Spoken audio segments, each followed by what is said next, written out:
Hello!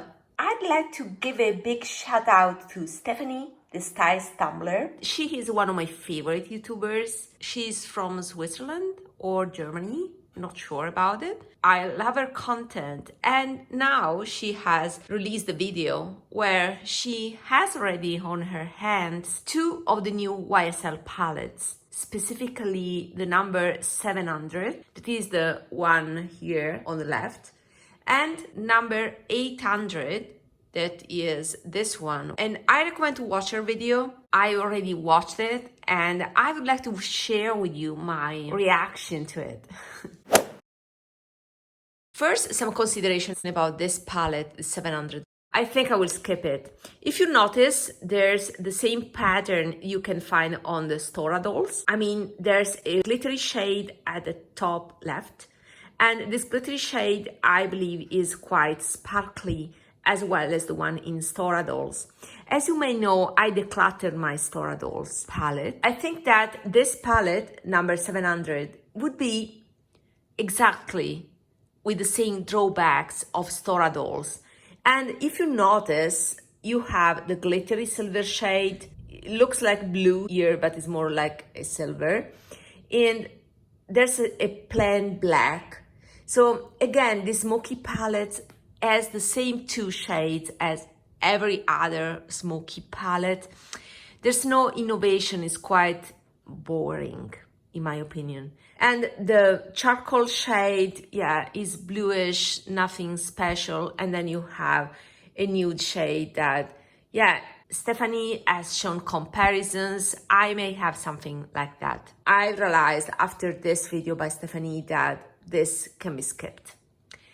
But the real disappointment was the number 800, that is this palette here. And the reason why I'm disappointed now is that while the 2 browns are kind of nice with a touch of desaturation like I love, I thought that these type of browns were more olive, while they are truly neutral base shades. And again, I may have something in my Flower Nose neutrals. I prefer, of course, Yves Saint Laurent compared to Flower Nose.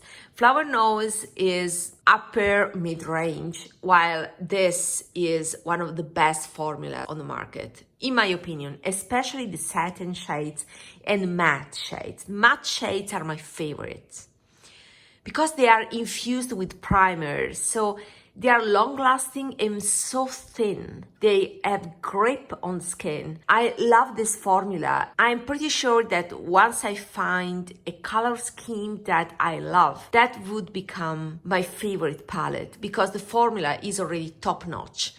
With the exception of the glitter shades. So these 2 palettes, Stora dolls and this one, 700, I don't recall the name, but I mean, these 2 palettes have that heavy glittery shade that is messy, goes everywhere. It doesn't stay put. I don't like it. So it's the only finish that I don't like. But the other finishes, they're great.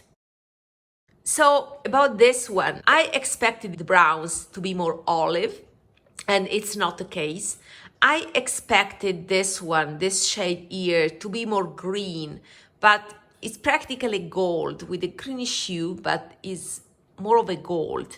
It's not like the acid green that I figured out or I expected from the preview. And then there's a plain glittery champagne shade I'm totally uninterested in. So I will reserve my judgment just because I'm a taupe fanatic, and this shade here is great. So I may consider this palette in the future only if I find a very deep discount. So maybe on Black Friday, I mean, I promised myself not to buy again a palette just for 1 shade, and this palette would be a purchase just for that mid-range taupe, just because it's in a matte formula and I love Yves Saint Laurent matte from this series of palettes, but it's not a priority, let's say. What to me is still a priority is number 710. I still think it's my favorite, that is stayed in my wish list, And I discussed about that in my video about new makeup releases is here. So have a look at this video here and see you there. Bye.